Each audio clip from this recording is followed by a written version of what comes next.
Hello and welcome to Two Girls in a Pod. I'm Sharon. I'm Christy. Welcome, everybody. We are excited because we get to have another guest on today, and we always just love sharing people's stories, their journeys. So today we are fortunate to have Linda Baird, fitness coach. Welcome. With Beachbody. Beachbody. Thank you. Thank you for having me today. So, Linda, one of the things we do on this is we really like to talk about people's journey. And today you're a health and fitness coach, but kind of if you could just give us the story of how you got here, what that journey's been like for you. Yes, absolutely. For me, I wasn't looking to become a health and fitness coach. It just happened through my journey, through my life journey, through how I started health and fitness.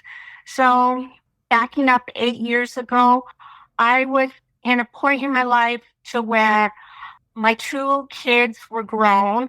My daughter had just graduated from high school, and I have a special needs son who was 18. And having a special needs son is really demanding on a person.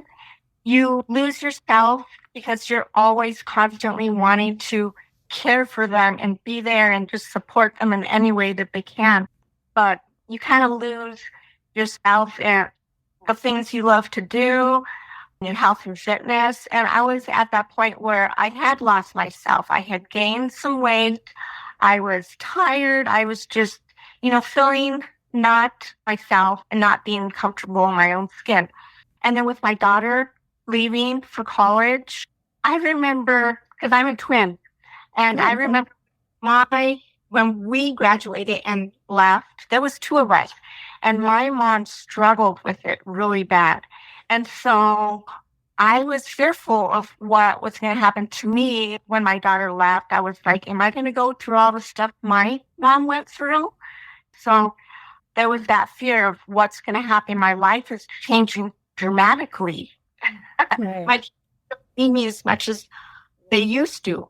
But on the other hand, my son, who is special needs, he's always going to need me for the rest of his life. He's going to depend on me. And then it was right about the time I turned 40 that it just came down on me like a brick, because I started to think to myself, oh my gosh, she's getting older. He's going to need me for the rest of his life. I'm getting older. What's going to happen to him when I pass away? And at that point, it just brought fear into me. And I knew that I had to change so that I could live a healthy, long life to be there for him. That was the point where I said, I need to change. And I started to work on my health and fitness. And I tried doing it on my own. I was working out. I was trying to eat healthy. I was eating salads. I was cutting out different food groups, but nothing was working. I felt like I was just spinning my wheels. And then I was scrolling on social media one day, and I saw this post it was actually my son's old middle school teacher. And she was so full of energy and excited about this fitness thing that she was doing. And the thing that I noticed is that she looked totally different than when my son was in her class. She had lost a lot of weight. She was so toned. She looked amazing. And her energy level was just awesome. And she started talking, and she was like inviting people to do this health and fitness thing with her.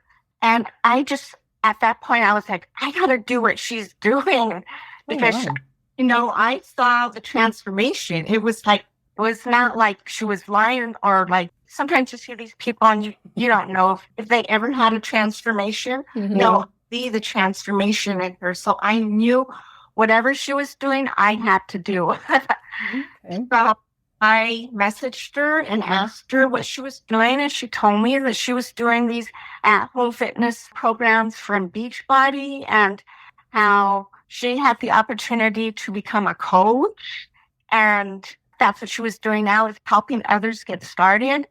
And I was like, can you help me? I really need the help. And she's like, sure, I've got this new group starting up, and you're welcome to join. And I'm like, sure. What do I got to do? Yeah.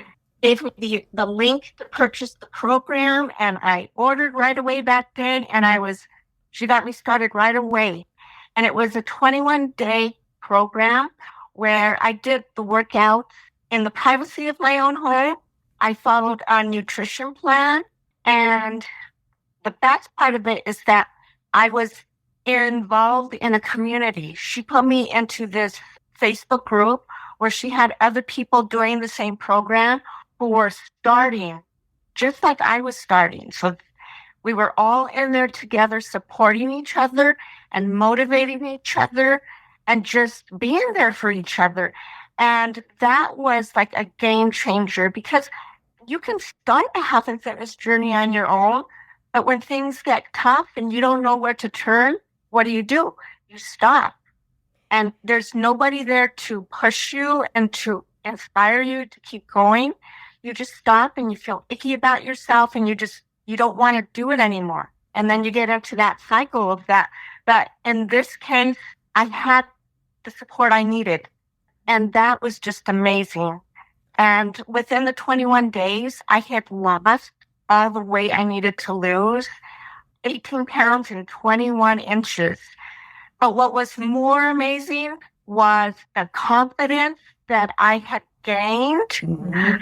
I have always been a shy and kind of introverted person, but I was able to gain this new perspective because, I mean, when you feel good about yourself, when you have other people behind you and encouraging you, you feel like you can do anything and you're on top of the world. Yeah. Well, and I think that's what it is. And oftentimes we'll talk about that, is the fact that sometimes people forget that when you have that support, because I think you're right, oftentimes people are trying to make these changes on their own. And I always tell them, don't do it alone. Because one of the thing is too, when you do it with other people, there's a sense of accountability. You almost feel like you have to. You don't want to let them down or yourself down. So it kind of holds you to a standard maybe. Yeah. So you kind of started this journey. It sounds more about like making sure your son had you around. Do you feel like any of that has shifted now to where it now really is just more about, you know what I mean? It's you. It's your journey. More intrinsic.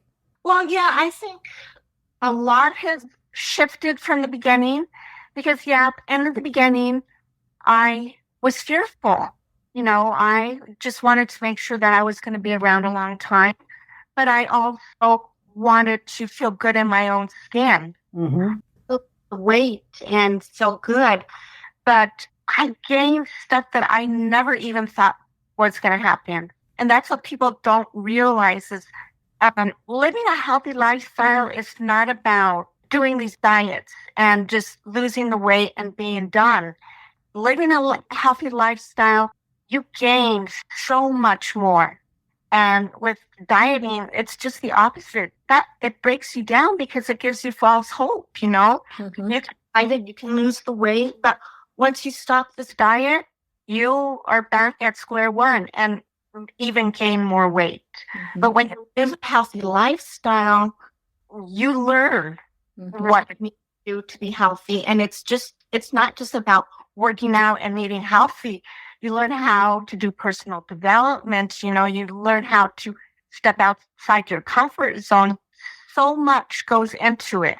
It's being the best version of yourself, basically. Yeah.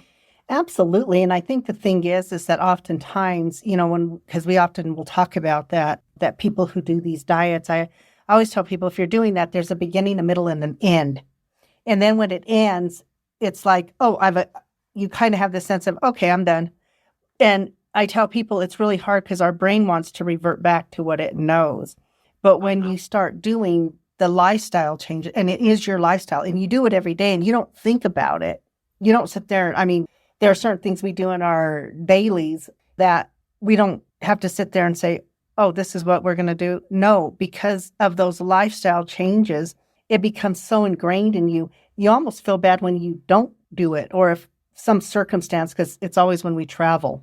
Yeah, I think that's the hardest part, is maintaining when you're traveling or something like that. But yeah, creating those healthy habits and getting into that routine, I feel like it's important for me. I thrive on that. Yeah, absolutely. And I don't think that people understand, I always tell people, coming from the mental health piece of it is just how much we don't realize those diets and that success. I failed. I didn't do this. I didn't do that. And then that whole thing of beating oneself up almost keeps you stuck in a place longer than it needs to be, instead of really working with people on how do you incorporate things in. And we talk about this too, because when people are doing that and they're saying, well, I don't want to give up this or I don't want to give up that. And what do we always tell them? It's about creating something new. You find alternatives, you find things and the palate changes really over time. That's what I've said, like I wasn't a big fruit eater, but it took a lot of time for me to adjust to that because I was always used to candy. So fruit wasn't sweet enough for me. But yeah, though making those little adjustments a little at a time, you can make changes, big changes. Yeah. And then the story just keeps going and going. Like it's not just about my health and fitness no more, because I'm helping others. And this opportunity not only helps me with my health and fitness, but it has helped me financially. I am able to make a financial income through doing something I love doing, is helping other people. And it's not just helping me, but I can help others start up their own health and fitness business as well, if that's something they'd like to do. Right. Now, what about your family? Do they participate in this? Oh, I see that look. Well, you know what? This health and fitness, I wish that it was a family affair, but most of the time it's not. And with me, it's not. And with a lot of people, it's not. Just kind of like, I hate to say it, but like religion. Not everybody is on board, but they do support me. And again, it's those small little tweaks. Because my husband, he doesn't want to work out and stuff like that. But so I drink this healthy shake every single morning, and he never wanted to do it, but he kept seeing me. And then one day he ran out. He was drinking the worst thing ever, Carnation Instant Breakfast. And I get you got to stop drinking that stuff. It's got so much sugar. There's just not good stuff in there. And one day he ran out of it, and he was just desperate because he was hungry. And so he's like, okay, let me try this shit. Now, he said he went to work and he had so much energy and he wasn't hungry throughout his day. And he was hooked on it. And he's been on it probably about 6 years, because he didn't start right away when I started. But now, if we're running low, he's like, you better get more before we run out. Those little tweaks Yeah. that happen. Same with my son, he's liking like fruit more, going for walks and being more active and stuff. So I think that you have to set that example, and they will follow when they're ready. Right. Do you find, of course, we're upon the holiday season, and that's always such a struggle for people, and particularly when they're on people who are on fitness plans, not a lifestyle. We're not talking about lifestyle now, but a lot of people when they're on fitness plans or those kind of things, this is where a lot of people fall off the wagon, so to speak. What do you do to encourage that? Even with the people that you coach and mentor and things like that. Yeah. People beat themselves up a lot, and they start to think like, oh, I'm not going to be able to enjoy the holidays. I'm not going to be able to eat all those stuff. But you can. It's all about moderation. So I still have a glass of wine. I still have dessert, but it's a matter of moderation, and don't beat yourself up. Enjoy yourself. It's one day. Mm-hmm. Do you ever get on with it? But do you ever think, and when you said that, I just, I thought people often use that term, do stuff in moderation, but I don't know if people really understand what that means, to do something in moderation. I don't know if they sit there and say, okay, is that one time or is that 5 times? Or if I did it 10 times and I do it 3 times now, is that moderate? Do you see what I mean? It's such a... Exactly. one time a week, one time a month. It's just, you have to find a balance for you. But yeah, moderation does not mean a little every single day. It's a bite, every day. That's not moderation. Right. See, here you go, changing the rules. No. And I think that is, and, oftentimes, when we're talking, we talk on here and we talk about the importance of not only just moderation, but we always say you have to take the first step. It doesn't even have to be a big step, even if it's little steps and it's still going in that direction of you being the best version of who you are. But I think that's where people, even with dieting and stuff, because they feel like they're doing all this work and taking all these steps, and then when it's done, then I think that's where that self-loathing or beating themselves up and doing all that kind of comes into play. So how do you help people to stay out of that mindset? When you're struggling with your health and fitness, I mean, we've gotten to a point, we weren't born overweight. We got ourselves there. There's something happening that is causing that. It could be mentally, it could be stuff, family stuff, but you need to get through that mind shift. And that is where personal development comes in. You have to get straight with your mind before the physical stuff is going to take place. Right. And so I always guide people to personal development. Figure out what you're struggling with and find yourself a good podcast or a good book and work through it.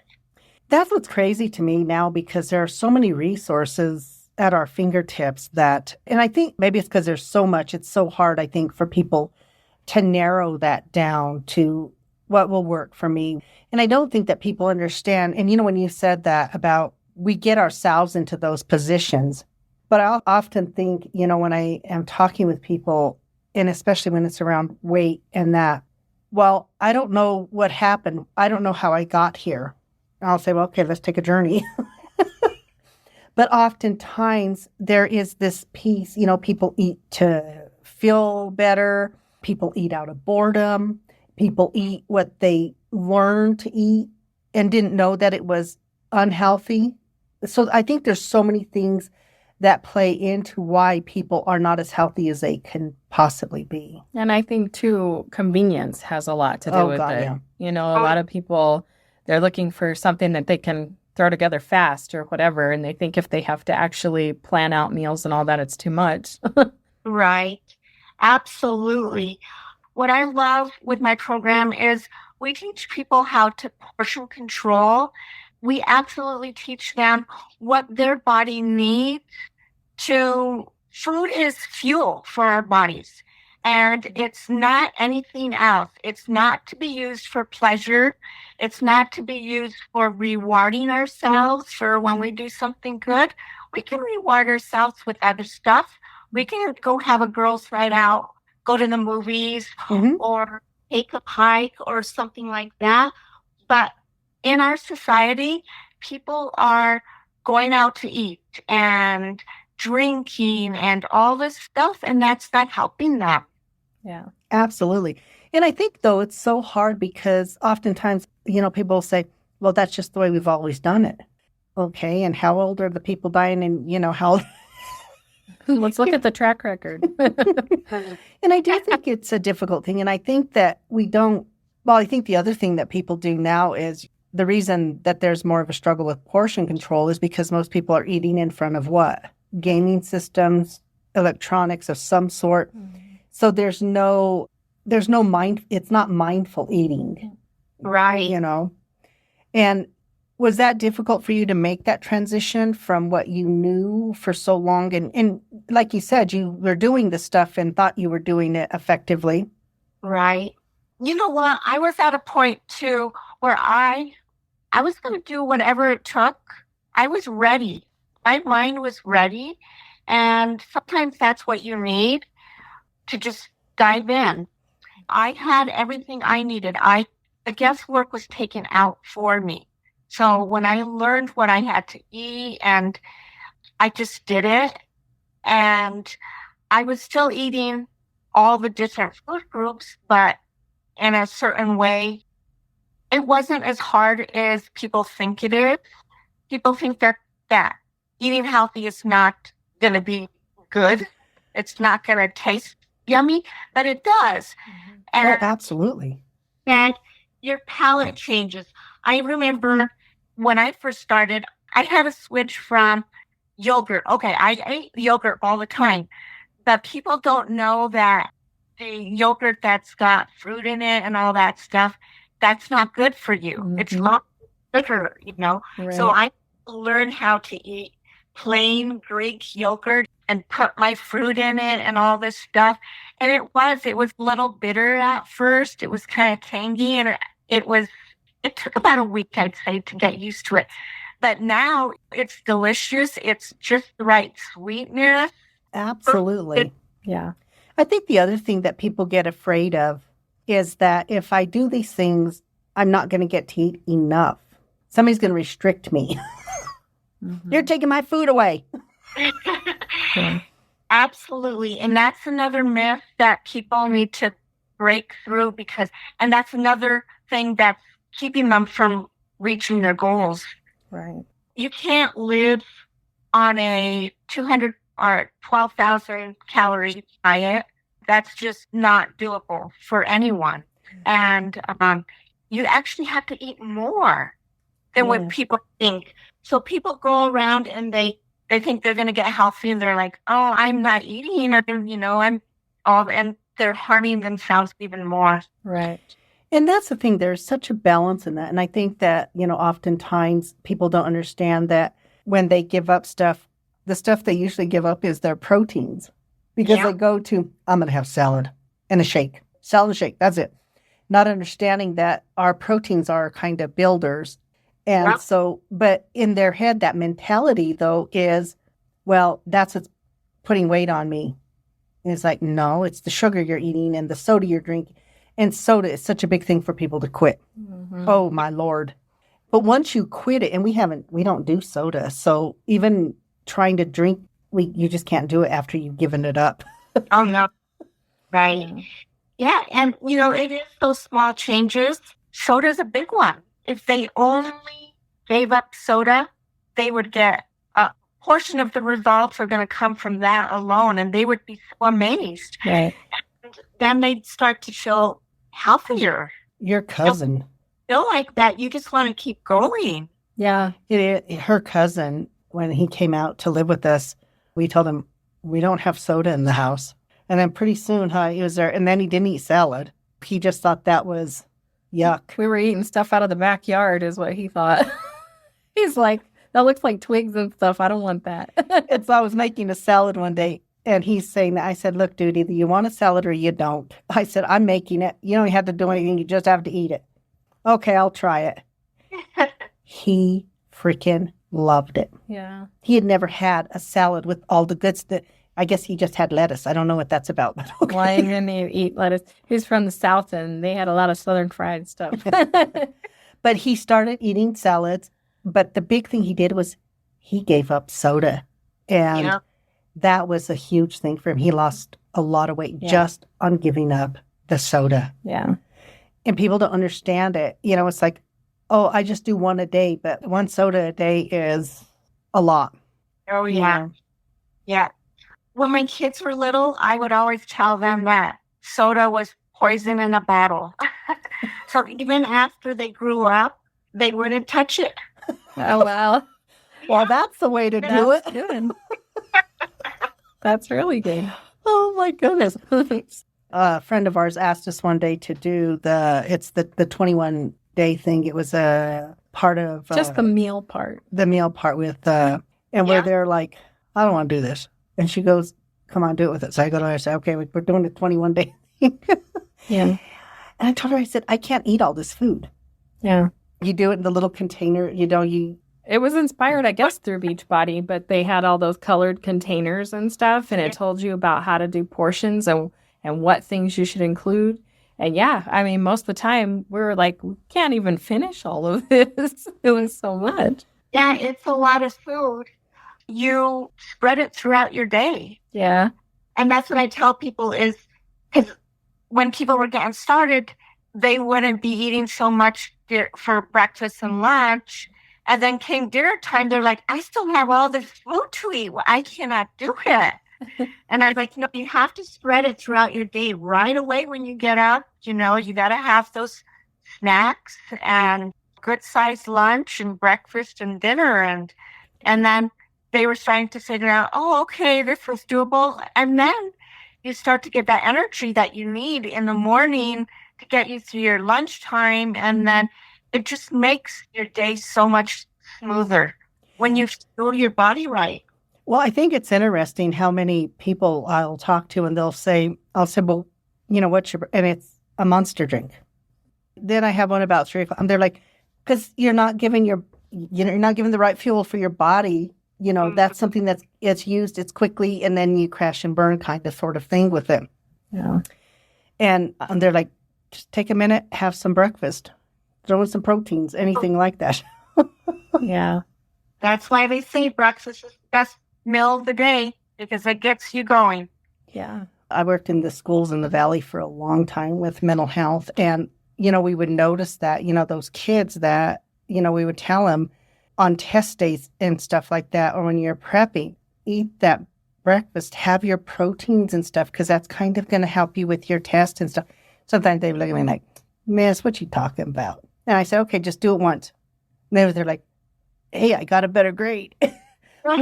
We don't understand that the food is not just fuel for the body itself, but it is fuel for our brain. And our brain is what runs our body. And people sometimes, I think that there's some disconnect between those two, and they're not. Well, I don't think they realize the impact that food can have on the mental piece. Oh, absolutely. It's scary because lots of these people just aren't eating. And then they feel like they have to take these drinks, these energy drinks, and that is just not good for them. Right. They're loaded with sugar on top of everything else. It's like, Mm-hmm. how does this work for anybody? I'm terrified to take them. I will tell you the truth. No. And they're like, nope, no. I just feel like my heart's going to beat right out of my chest or something with it. Well, I just can't believe that they have them for sale. Or they should have an age limit, it should be like smoking and drinking. You have to be 21 in order for you to take it. And you see all young kids, drinking. It's true. That's actually a good idea. Have an age restriction. But, and this isn't to, I always tell people it's not a criticism or that. It's, I just think that sometimes we just don't know. We don't have the information sometimes. And when you feel sick a lot of the times, I always tell people, even mental health, I want to know what people are eating. Why does this have anything to do with my mental health? And a lot of times I tell them, because your serotonin is created in your gut, not in your head. Right. And I said, so what goes in the gut is going to tell us a lot. And I said, and certain foods will make you sluggish. Other foods might make you anxious because it's a relationship. Let me ask you, do you feel like people have a healthy relationship with food? Absolutely not. And you know what? What makes me sad and angry sometimes is I think that, this is something I think that should be taught in our schools, not just as an elective, it should be a yearly thing from kindergarten all the way up to graduation.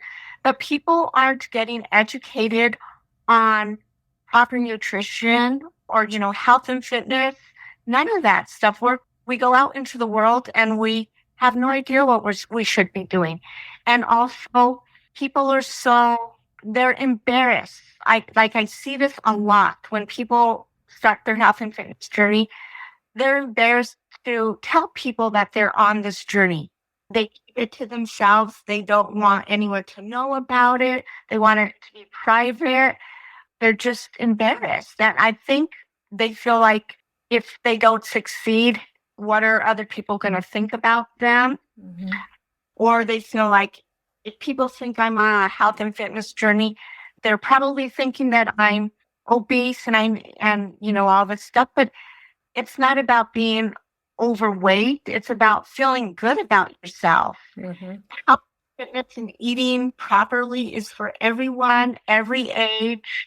Do you think that I just thought of this, as you, as an adult, when people are on these journeys too, is that they're afraid that other people will think that they're not fun anymore. Because when they go out and, do you know what I mean? They don't Yeah. eat the same way. They don't, I think that plays a big piece in it too, is, Well, yeah, because you do, you have your friends that will make fun of you and say, oh, Christy's not eating this and that, or she can't have wine anymore. And they make fun of you. And then you're like, well, am I going to be cool and just do what they're doing? Or do I stick with what I really want to do? Yeah. Peer pressure at, an adult age. Yeah. When we put enough pressure on ourselves too, like you were saying, I think that a lot of times people don't want to say that they're going on a fitness journey like that because, we beat ourselves up enough and they're probably sitting there thinking, what if I fail? I don't want people to know that I'm doing this and what if I can't? That's what we tell ourselves a lot of the time, that we can't. well, and I think other people set that expectation of what that failure is. And I always tell Chrissy, and I tell my clients, to me, failure is not part of my vocabulary because it doesn't exist. It was a creation by other people, and that bar was set by somebody else. So it's not really your success or failure. I always tell people our life is just practice, nothing else. I tell them if they come and say, well, you're practicing for the next step of it. Because when we do that thing of using even that term failure, we revert back. But if, I tell them, it's kind of like, think about it. I said, when you're teaching your kid to tie their shoes, if they are practicing and they don't get it right on the third time, I said, do you look at them and say, oh my God, you're a little failure? And they're like, well, no, they have to practice to get better. I said, as we do in everything in life, we are all practicing on this journey. Right. We are not failing. Right. I always tell my clients that failing is part of the process. You can't get better. You're going to fail. Failing, you have to go through the failing to be successful. So, it's not something that we have to try not to do. The more you fail, that means you're trying. I think it's a learning process. So yeah, I mean, you're going to have those times where that you maybe revert back or whatever. But yeah, I know that the longer that we're away from certain foods that, maybe we used to eat, if we try to go back to some of them now, we just feel cruddy. So, I mean, I think that people find that out, sometimes the hard way. Exactly. Yeah. And sometimes, that's the only way they're going to learn. They have to figure it out the hard way. Mm-hmm. Well, and I think the thing too is, when somebody says, I failed at something, it's so different. When you're learning a sport, you don't sit there and say, oh, I failed at learning how to shoot a ball. What do you say? I'm practicing. Mm-hmm. I'm getting better. Uh-huh. But in the 20 plus years I have been a therapist, that word has created in a lot of people this idea. And then when I'm working with them and I said, well, what did you fail at? And then when they start talking, it's not even their expectation. It really does become the expectation of others. Kind of like if I am doing this journey and I go out with my friends and they peer pressure me and I say, yes, you didn't fail. You're just practicing for the next time. How do I be more proactive, so to speak, in those situations or whatever it is? I think people get stuck in that too, and I think that's why I don't think we have as much success, not only in our health and fitness, but in our business and our careers and stuff like that, is that fear of failure instead of saying it's all just practice. Mm-hmm. But our fear of failure will keep us from moving forward. Well, I think the failure word, that piece, it sounds like such a finalized thing. Yes. I mean, it sounds like a dead end. It sounds like you're done trying. I think that there can be setbacks, but I love that. There's setbacks to everything. I wish it was that easy and there weren't setbacks, but I think that within the setback, we learn something. It's a way to have growth and development in whatever we're doing. Yeah, absolutely. And I think that when you do things like coaching, that becomes kind of your way of mentoring people, I think, is for coaches, it's to help them to understand that it's this minor setback. You just kind of get back up and you go again. And the next time, maybe you'll work out 3 days a week. And then the next day, next week, just baby steps. It's just that once again, it's whatever forward progress is. Yeah, reshifting the focus. Some of my clients, they will do so good, and then they'll fall off track for a few days, and then they'll come back and they'll say, I fell off track. I have to start all over again, and I tell them, no, just pick up where you left off and continue. Yeah. Go all the way back to the beginning. And it's not. This once back, you just get back up and keep going. Always moving forward. Mm-hmm. You've been educating yourself. You've learned some things, and now, you're going to apply them going forward. Yes. How do you help people who say if, they're coming into this program, into this new lifestyle, and eating healthy and exercise has not been a part of their life much at all? Right. Well, I say just ease into it. Our workouts are 30 minutes. 30 minutes is all you need. Most people think that you have to go to the gym and work out hours at a time. And that's where people, they don't even begin, because they think that they're going to have to work out so much and eat all this stuff that doesn't taste good. But it's not like that. You just need 30 minutes a day. Get up first thing in the morning, and get that workout done. And it just sets you up for the rest of your day. You get that, the endorphins that run through your body, and you just feel so energized. Do that for the first week, and you're not going to want to stop because you feel good. Well, we see all these athletic people, these athletes and stuff. They're always so motivated and excited for life. They're just always go, go, go. But there's a reason. And, they're always so happy. When you feel good, you're going to be happy. And so the hardest thing is just getting started. But once you do, you're not going to want to stop. You're not going to want to go back to your old life.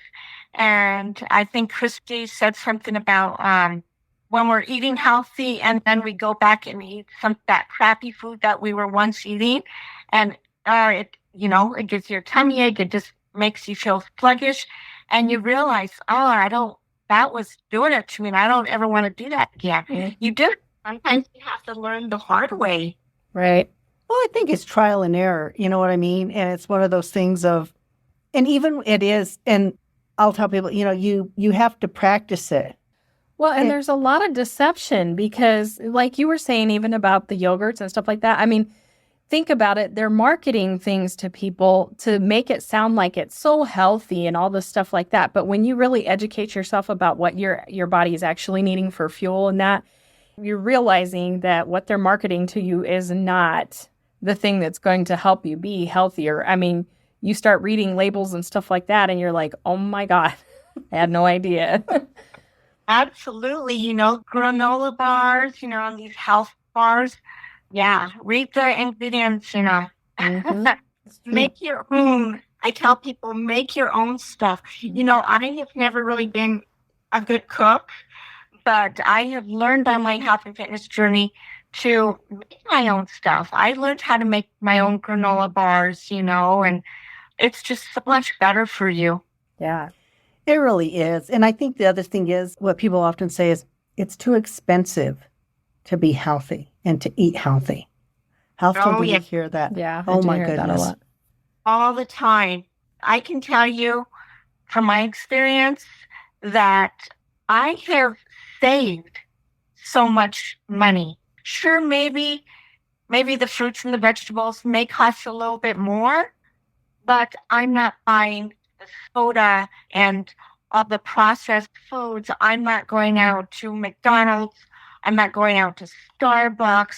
All that stuff adds up. Yeah. And these what people are eating and drinking on a daily basis. When you take all that away, they're going to have more money in their pocket.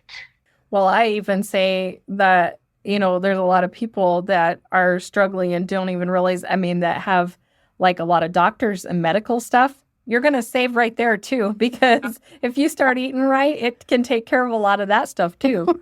Really? Exactly. I've had clients get off, medications, Yeah. diabetes medication, but cholesterol, high blood pressure, all that stuff, that eliminates copays, Yeah. just so much. So, yeah, I tell people all the time, don't worry about spending more money. You're going to have more money in your pocket. Yeah. For sure. It's such a hard concept for people to believe, but I think even when you go in and you're buying the fruits and the vegetables and stuff like that, or the stuff that's not processed, sometimes you can make more meal out of it too. I meal prep. She does not meal prep. Not at all. But for me, it's kind of a fun thing because I'll look at, what are our proteins going to look like, our carbs, those kind of things. We look at how do we do it in a way. And the other thing that was fascinating to me, which I never knew until we started we do such a different lifestyle now, is how little trash you have. How little trash? Yeah. So when you use processed foods, it's all boxed and it's all that. So there is so much. I did not realize that we do one bag of trash a week. Yeah. Before, it was like our trash can was full, and even little things like that you don't have an awareness to. Yeah. I was like, I've never even realized that or heard anybody say that, but that's a new concept. Yeah. Well, for me, it was interesting because I would be there like, my God, the trash can is full again, blah, blah, blah. And now it's like, oh, we have our one bag of trash. Because it's not boxed in the same way. It's not, it's not these big, people buy bigger. We don't do any. So it's a little bit different. Yeah. Just a little side note there, people, if you want to cut down on your trash and the amount you create, eat healthy and stuff like that, and you'll be amazed. All these little things. What's that? I said, I think you're onto something there. I think that we don't realize there's so much.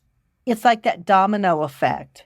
You hit that domino, and there's so many things that change that we don't even have an awareness to, that are positive changes. Mm-hmm. But if we realize that domino effect, that it's not just our health, it's the trash, it's all these other things that are. You have more energy. You're going out and doing stuff with your kids, or the people you like. You're hanging out. You're all of those things. Your sleep improves. So there's so many things that happens in that time period. Your skin improves, your hair, your nails, just everything. You're a coach, so give us a little information on where people can kind of get a hold of you, or if they want to talk more about your program and stuff. And how long have you been doing the coaching piece? So I've been doing coaching for 8 years, and I pretty much started right away. After I did my 21-day program, I was booked, and my coach told me, you can do this and you can make an income. And I just joined right away. I knew that I wanted to let other people know about this. Like, I wanted to shout it from the rooftops, saying this is not as hard as you're making it be. Nice. And I've just been doing it for 8 years now. Oh, nice. It's totally online. I can help people in my community, but I help people from around the world because I can do this online, which is amazing. Nice. I set them up with the program and they purchase it. They do all the workouts, everything. They stream them online. So in the privacy of their own home, they don't have to worry about going to a gym or joining these classes, because that's another fear that people have, is they don't want other people to see them working out, Yeah. Mm-hmm. So do this in the privacy of their home, but then I coach them online and I put them into these groups on Facebook, and I also have my own app through Beachbody, which we put them in these groups. And we're there to support each other and motivate each other. I give them a lot of healthy tips, share healthy recipes, Nice. and we do all that. And we're just there to guide each other because nobody wants to be on this journey by themselves. Exactly. So how can they get in touch with you? So you can email me at Health Fitness Linda Baird, or I can also leave my website address with these lovely ladies. And, you can just click on that link and you'll see a shop section where you can go through all this stuff. But I don't want to just sell somebody something. I want to get you results. So I tell my potential clients to, if you're serious about starting a health and fitness journey with me, message me. My phone number's on my website, or you can email me and let's talk. Let's see what your needs are. I don't want you to just be guessing and purchasing a program that you think is going to work for you, because it may not. And you're going to set yourself up for failure. So just message me and let's work through it, see what's going to work best for you, and go from there. Okay. So that was Health Fitness Linda Baird at gmail.com, correct? Absolutely. All right. And then what we will do is we will put her website on. So if anybody wants to check it out, you'll be able to do that as well. We're so grateful that you joined us and kind of shared your story, your journey, and your willingness to help other people, to be the best version of who they are. And I think that's what most people want to be anyway, is their best version. And that's just another piece of that best version, I think. Absolutely. So thank you for having me on to, spread my story and how I can help people. Absolutely. Wonderful. We appreciate everyone listening. And if you are on YouTube, please subscribe to Two Girls and Adventures of Two Girls in a Pod Life's Journey. And you can find our podcast on any platform, Spotify. Check us out. Two Girls in a Pod, Life's Journey. Yes, and we like it. Communicate with us. We put questions out there. We really appreciate it. All that fun stuff. Send us an emoji, whatever it is y'all do. I'm still learning all this technology, obviously. Anyway, we greatly appreciate it. And thank you so much. And we will be back. Actually, we are taking the week of Christmas off. Yeah. So we'll be back after that. So we hope everybody has a wonderful holiday.